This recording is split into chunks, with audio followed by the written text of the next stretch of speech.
Assalamualaikum warahmatullahi wabarakatuh. Hai teman-teman semua, senang sekali saya Maharani dapat menjumpai teman-teman. Meskipun sekarang ini untuk pertemuan pertama kita harus kuliah via online karena teman-teman tahu sekarang ada imbauan dari kampus, dari pemerintah provinsi sampai pemerintah pusat untuk kita melakukan semua aktivitas diupayakan di dalam rumah. Tapi hal tersebut tidak menutupi kesempatan kita dan semangat kita untuk bisa lanjut dalam prosesi perkuliahan. Senang sekali saya bisa mengisi kelas kalian karena saya menjadi dosen pengganti Pak Rizal untuk mata kuliah perilaku keorganisasian. Jadi selama 16 pertemuan kurang lebih kita akan selalu bertemu dan semoga teman-teman bisa menikmati pembelajarannya meskipun via online dan kita berharap agar segera bisa bertemu secara langsung. Jadi sekali lagi saya Maharani Puspaningrum SFTM Han. Saya base-nya mengajar di Fakultas Ilmu Sosial dan Ilmu Politik, Ilmu Pemerintahan maksud saya di bilingual class. Namun untuk S2 saya Manajemen Pertahanan, jadi sedikit banyak saya mengerti terkait dengan ilmu manajemen dan tentunya perilaku keorganisasian. Jadi langsung saja kita masuk ke materi kita yang pertama. Tapi sebelum masuk di dalam materi, karena ini pembelajaran pertama, pertemuan pertama kita harus sama-sama bikin janji atau kontrak perkuliahan. Jadi setiap mengawali mata kuliah yang baru, saya selalu membuat janji bersama dengan mahasiswa termasuk kalian. Jadi yang pertama, seperti yang bisa kalian lihat, jadi janji yang pertama itu maksimal 5 menit sebelum kelas dimulai, kalian sudah harus ada di dalam kelas. Tapi mungkin bisa dikasih toleransi 5 menit setelah kelas dimulai. Itu kami masih menunggu kedatangan kalian. Tapi kalau sudah 5 menit lewat, mau tidak mau kelas harus dimulai dan risikonya ditanggung Anda sendiri. Ketika sudah lewat 5 menit, berarti Anda masih bisa tetap masuk ke dalam ruang kelas mengikuti pembelajaran. Namun untuk absensinya dianggap tidak hadir. Selanjutnya, your phone is your gun. Jadi HP kalian ini adalah senjata kalian. Kalau misal di dalam kelas nanti kalian mau buka sosial media itu terserah dari kalian. Tapi sekali lagi karena tujuan masuk ke dalam kelas untuk belajar, jadi upayakan penggunaan HP itu semaksimal mungkin dan seefektif mungkin untuk membantu proses belajar mengajar kita. Misal untuk cari bahan pembelajaran, untuk cari-cari materi, atau mungkin ketika ada pertanyaan, ketika kalian presentasi bisa membantu untuk menjawab, mencari bahannya via internet lewat HP kalian. Kemudian active in Q&A atau questions and answers. Jadi untuk proses diskusi tanya jawab, saya harap kalian bisa lebih aktif karena di situ juga bisa menjadi nilai lebih bagi kalian. Kemudian assignment is the reflections of your quality. Jadi tugas kalian ini adalah bentuk refleksi dari kualitas kalian. Jadi kalau misal kualitasnya cuman copy paste, ya berarti bisa saya katakan bahwa kalian tidak punya kualitas yang bagus sebagai seorang mahasiswa. Jadi upayakan semua tugasnya dilaksanakan dengan baik. Materi-materi yang mungkin Anda dapatkan di internet itu bisa menjadi bahan tambahan, bukan main copy paste saja. Kemudian knowledge with the ethic is known. Jadi pengetahuan tanpa etika itu sama saja dikali 0. Jadi bagi Anda sebagai mahasiswa harus mulai belajar bagaimana beretika dengan baik yang benar, utamanya kepada dosen-dosen kalian. Kemudian a group forward semester. Jadi mungkin di pertemuan berikutnya secara tatap langsung kita akan membuat beberapa grup dalam satu kelas dan nanti akan rutin melakukan presentasi dan tugas-tugas dalam bentuk grup. Dan bring your own laptop. Jadi usahakan setiap kita kuliah harus selalu bawa laptop masing-masing. Kemudian ini untuk syarat-syarat assignment atau tugas kalian nantinya, minimum itu ada 3 references atau daftar pustaka atau menjadi referensi kalian dalam membuat tugas. Kemudian minimum 2 pages. Jadi saya tidak meminta tugas dalam jumlah halaman yang banyak tapi isinya copy paste semua. Saya minta hanya minimum 2 lembar saja tapi itu murni pemikiran kalian semua.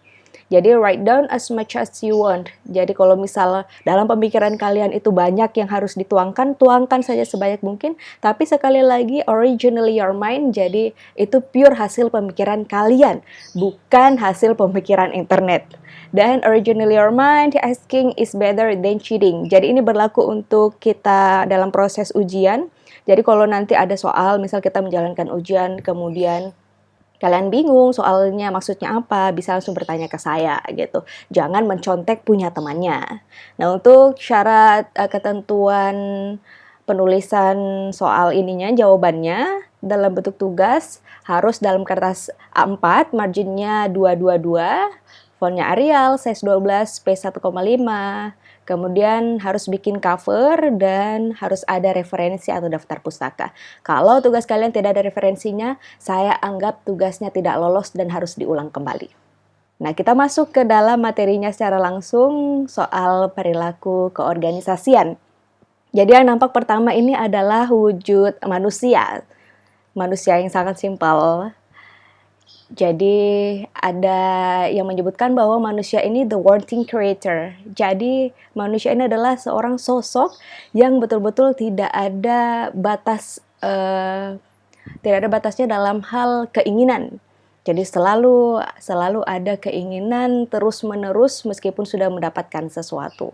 Ini apa kaitannya? Karena kita sedang belajar soal perilaku keorganisasian. Keorganisasian ini erat kaitannya dengan personality atau kepribadian seseorang. Dan pada pertemuan kali ini, setidaknya ada 3 poin penting yang akan kita bahas. Yang pertama yaitu terkait dengan perilaku organisasi, kemudian karakteristik perilaku organisasi, dan mengapa perlu mempelajari perilaku organisasi. Jadi kalau dari kata perilaku organisasi sendiri, teman-teman jelas tahu bahwa terdiri dari 2 kata, perilaku dan juga organisasi. Perilaku sendiri yaitu segala sesuatu atau hal yang dilakukan oleh manusia sebagai bentuk respon terhadap stimulus yang dapat diobservasi. Perilaku merupakan respon dan reaksi seorang individu. Jadi ketika ada stimulus dari luar, itu selalu ada respon yang diberikan oleh seorang manusia atau individu. Misal lapar ya makan, haus ya minum, ketika kepanasan berarti dia membutuhkan udara yang cukup segar, dan lain sebagainya. Itu contoh simpelnya. Kemudian kalau organisasi sendiri ada banyak sekali definisi. Setidaknya, yang pertama, organizations is the form of every human associations for the attainment of a common purpose. Ini berdasarkan Money and Relay. Jadi artinya apa sih sebetulnya? Mungkin untuk teman-teman, organisasi ini adalah satu bentuk dari asosiasi atau perkumpulan orang-orang yang dia memiliki tujuan bersama. Kemudian, organizations is the pattern of ways in which large numbers of people have intimate face-to-face contact with all others, are engaged in a variety of ties, relate themselves to each other in conscious, systematic establishment and accomplishment of mutually agreed purposes. Jadi nggak jauh-jauh dari definisi yang pertama. Organisasi itu adalah satu bentuk dan kumpulan dari banyak orang. Kemudian dia memiliki kontak face to face, berarti ada beberapa pertemuan yang dilakukan, kemudian dia ada engage, ada hubungan dalam suatu hal. In a variety takes, ada hal-hal yang dia saling berhubungan, kemudian ini mereka memiliki satu sistem yang menjadikan mereka ini berkumpul dalam satu organisasi atau kelompok ataupun wadah. Ini berdasarkan Pavler and Sherwood. Jadi, organisasi ini ternyata memiliki beberapa karakteristik. Yang pertama, unit atau entitas sosial. Yang dimaksud dengan unit atau entitas sosial bahwa organisasi adalah satu perwujudan dari manusia sebagai makhluk sosial. Makhluk sosial kita pahami bahwa manusia ini tidak bisa hidup sendiri. Manusia membutuhkan orang lain untuk mencapai tujuan hidupnya. Jadi ketika Anda merasa bahwa Anda hidup sendirian, mungkin harus dipertanyakan. Anda lupa bahwa konsep manusia ini adalah manusia sosial. Dan wujud manusia sosial adalah manusia yang selalu berusaha untuk membentuk satu organisasi atau perkumpulan atau berada dalam satu wadah sehingga tujuannya, salah satu tujuannya paling tidak bisa terpenuhi. Kemudian beranggotakan minimal 2 orang. Jadi, dalam satu kelompok ini ada yang mendefinisikan bahwa organisasi adalah sekumpulan orang atau minimal 2 orang yang memiliki tujuan dan lain sebagainya. Jadi memang salah satu kategori organisasi adalah minimal itu ada 2 orang. Dan kalau misal Anda merasa sendiri bahwa Anda merasa berorganisasi, berarti itu salah dong. Bagaimana kalau misal dalam berumah tangga? Itu juga merupakan salah satu contoh berorganisasi. Kemudian pola terstruktur. Dalam satu organisasi ini memiliki pola yang terstruktur dan dia bekerjanya secara bersama-sama, bukan individual. Tujuan, sekali lagi kita kembali bahwa tujuan organisasi adalah ketika kita melakukan hal ini untuk satu tujuan yang sama, secara otomatis tujuan yang sama tersebut bisa didapatkan ketika kita bekerja secara bersama-sama. Dan mempunyai tujuan sudah jelas, kemudian mempunyai identitas. Jadi tiap kelompok ini harus memiliki identitas. Misalkan kalian memiliki satu kelompok organisasi yang menggemari musik mungkin, fotografi mungkin. Nah, label musik atau fotografi itu adalah salah satu wujud identitas dari organisasi kalian. Dan ada tambahan lagi, ternyata bukan cuman 5 karakteristik yang di atas. Kita pahami sekarang kita hidup dalam era digital, kemajuan teknologi dan lain sebagainya. Makanya, teknologi ini menjadi salah satu karakteristik dari organisasi. Karena kita sebagai manusia sudah tidak bisa terlepas dari perkembangan teknologi. Selanjutnya, perilaku organisasi. Setelah kita membahas terkait dengan perilaku itu apa, organisasi itu apa, kita masuk perilaku organisasi atau perilaku keorganisasian. Jadi setidaknya ada 2 komponen organisasi, yaitu yang pertama jelas harus ada individu yang berperilaku, ada orang-orang yang berada di dalam organisasi. Kemudian organisasinya sendiri ini sebagai wadahnya. Jadi komponen pertama adalah individu, komponen kedua adalah organisasi sebagai wadahnya. Dan untuk definisi perilaku organisasi ini berdasarkan TOHA yang dirilis tahun 2005, bahwa studi yang menyangkut aspek-aspek tingkah laku manusia dalam suatu organisasi atau kelompok. Jadi kembali lagi 2 komponennya adalah individu dan organisasi. Jadi TOHA mendefinisikan studi yang menyangkut aspek-aspek tingkah laku manusia atau individu dalam suatu organisasi atau kelompok. Dan berdasarkan Lutherz, ini definisi selanjutnya di tahun 2009, definisi perilaku organisasi ini intinya adalah memiliki pemahaman, kemudian prediksi dan manajemen perilaku manusia dalam sebuah organisasi. Nah, kalau kita lihat, saksikan sekarang gambar yang ditunjukkan adalah beberapa perwujudan orang yang sedang berkumpul dalam satu meja bundar, mungkin sedang membahas sesuatu. Ini menunjukkan bahwa perilaku organisasi ini merupakan hasil interaksi antara individu-individu dalam organisasi. Bayangkan jika orang melabeli dirinya berada dalam satu organisasi tapi tidak pernah berinteraksi satu sama lain, tidak pernah membangun komunikasi. Secara otomatis tujuan yang ingin dicapai itu susah untuk terwujud, dan tujuan dari terbentuknya organisasi bisa saja nihil. Kemudian ada karakteristik perilaku organisasi. Yang pertama yaitu perilaku.